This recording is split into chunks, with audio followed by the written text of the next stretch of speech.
Hello students, I am Ishan Trivedi. Welcome you in this video lecture series. Today I am going to discuss about corridor identification and screen line analysis. In this session, I am going to cover the corridor components with the example of railway corridor identification and at last theory of screen line analysis. So first we will understand the corridor components and later we will take example, and based on that we will understand further more concepts and the later the screen line analysis. You can see here the typical corridor model. Here the corridor components are of freeways, arterials, points and segment. So first we will understand the freeways. Freeways are the major transportation facilities like highways, roads, railroads along a particular traffic routes.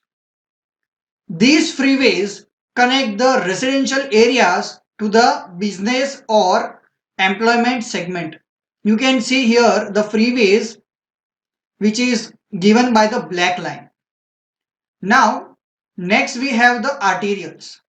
These are the transport lines built across and parallel to freeways. As you have seen the parallel horizontal line in terms of freeways, now arterials are those which are almost parallel or somewhere it is at cross. You can see here the arterial, three arterial roads that I have shown you. Then there is a segment. These are the stretches of a facility in which the traffic demands and capacity conditions are relatively constant. You can see a particular stretch in a road which is highlighted by the red color.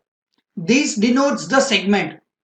Here the traffic demand and the condition, or you can say land usage and other things, are constant, and we can say homogeneous in nature.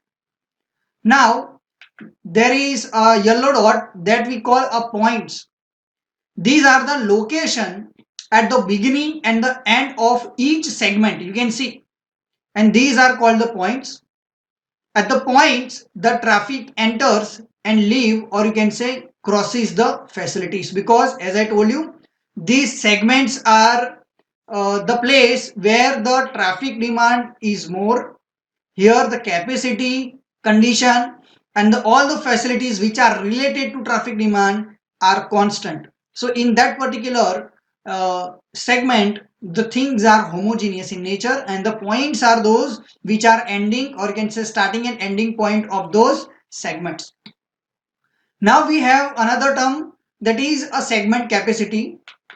These are the maximum flow rate per hour. As I told you, here the traffic is maximum, so that denoted by the segment capacity, where the maximum flow rate per hour at which the person or vehicle can be expected to travel from a point of a roadway during a given period of time under prevailing roadway traffic and control condition. So here in this segment capacity, as I said that the peak hour volume is maximum, and here the person, or you can say foot access and the vehicular access at a particular point with respect to the time period. For example, the morning peak or you can say evening peak time, there will be a maximum occupancy of people and the vehicle, and this traffic movement is under control condition. So these are the terms which are related to corridor components. So based on this, now the question raised in our mind that how would I find out the corridor?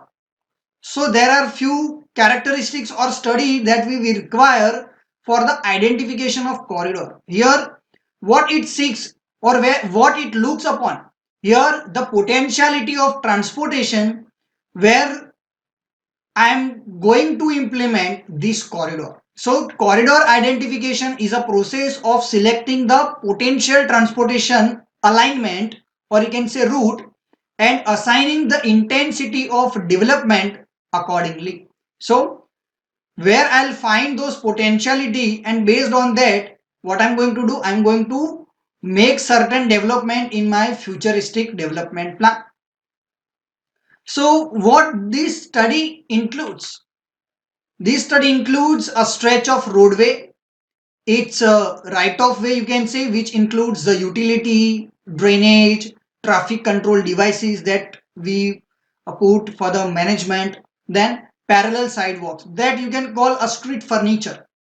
Then there is a adjacent land use development along those corridors. Then there is a zoning and land conservation will be done along those corridors. Then there is a parallel roadway or rail lines if applicable, if geography permits. For example, Mumbai case, we have the Western Express corridor. At the same time, we have the parallel railway line, Western parallel line. Similarly, you can take other examples for the parallel road, whether it can be arterial road or the express road, which contribute towards the city development. So this is how you can find out those corridor. For example, DMIC corridor, Delhi Mumbai Industrial Corridor, which passes through Ahmedabad city. So there is a potentiality of that corridor as well as the BRTS corridor. Both the corridors plays their individual role. So here you need to understand in which context you are taking. You cannot rigid up to that I am going to build along the BRTS corridor. See, there are other potential that you have to find out, and based on that, the study and the inventory will be done. Then the elements that compose the scenic view, then the existing transportation facilities that also we need to understand, for example airport, freight terminals and so on. Then the other modes of travel including bicycle, walking, automobile and commercial vehicle along those corridor, those who are using that particular corridor. See, what we have seen in our Ahmedabad BRTS case, as the road geometry has changed, the facility has come up with the bicycle track, the footpath is there, separate corridor for vehicle, and the BRTS is there. So these access has to be there in the corridor, and by that potentiality you can just identify those things. Then the transit services, whether it is of fixed route and the paratransit. So these are the studies which we need to carry out for the corridor identification.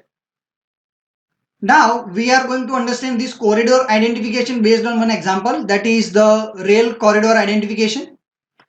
Here in rail corridor, we need to identify in a city that should be an optimum form. It is from the user and the operator's viewpoint. So first I will explain the user point of view. Then there are key concern to the user, and that is to minimize the time spent in the arriving and the transferring at the station. So what is the user perspective? To minimize the travel time, whether it can be arriving or the transferring the station. Then waiting for the rail on the station, riding in the rail and reaching to their destination, and from that destination their nearest station by walking or other modes of traveling. It can be a bicycle, or they may opt other intermediate public transportation as well. So what the main emphasis from user point of view here, that the minimize the travel time, whether it can be egress mode, access mode. So there may be other parameters as well. Now if I'm talking about the operator's point of view, then the corridor should be aligned in a high demand passage so as to guarantee the maximum possible ridership, and at the same time to minimize the operating cost and the construction cost. So from a rider's point of view I told you, but from the operational point of view, what those operational agencies are looking for, they're looking for the high demand of that passageway or the corridor, and there will be maximum possible ridership in that particular route or stretch of route or the corridor. At the same time, there should be a minimum operating cost and the construction cost. So a railroad corridor identification model was proposed by A. Verma in Bangalore, and this will be presented by the flowchart. I am just showing it to you. Here, first is the transportation link, which are having very heavy flow and which may be beyond the capacity of street transit system. So first I will identify those transport links. Then based on that, the OD matrix for the horizon year is assigned to the base year, and this transport network will be done in the GIS. Now this will be given to future public transport ridership pattern on every link of the transport network. And there are two ridership, one way and two way. You can see here one way and two way. If it is one way, we don't have any problem, but if a link is a two way, then the flow value for both the direction up and down are compared for the higher one, which is fixed as the maximum peak hour ridership on that link. And ultimately what I'm getting the flow value for one way link. So here the maximum ridership on that link will be denoted by the one-way link. At the same time, if there is a two-way link in up and down, then what I have to find out here, I am going to looking for the highest value, whether it can be in up direction or it can be in the down direction. So upcoming and down going trips where I am going to find out the maximum number, and that maximum number ridership on the link will be computed. So here the flow value for a one-way link is used as it is. Further, if the maximum ridership estimate of a link is beyond the capacity of street transit to handle, then it is included in the corridor link set. And similar way, I will find out those similar analyses, and this will be done for all the links to arrive at the complete corridor link set. So once I have found out the maximum potential, then I will find out the whether this ridership goes beyond those capacity of the street transit, and if these are capable to handle, then this will be included in the corridor link set. And similar way, I will perform again this cycle for all the links to arrive at the complete corridor set link. So again, I will perform this cycle again and again for all those corridors, and finally I will form a route network for any public transportation services. So from this, we are moving towards the next theory, that is screen line analysis. These concepts were already been used in the previous, you can say, chapters or modules. The screen line is an imaginary line splitting the study area into two parts within the external cordon is our screen line. This can be a natural or physical barriers like river, canal, railway line, etc.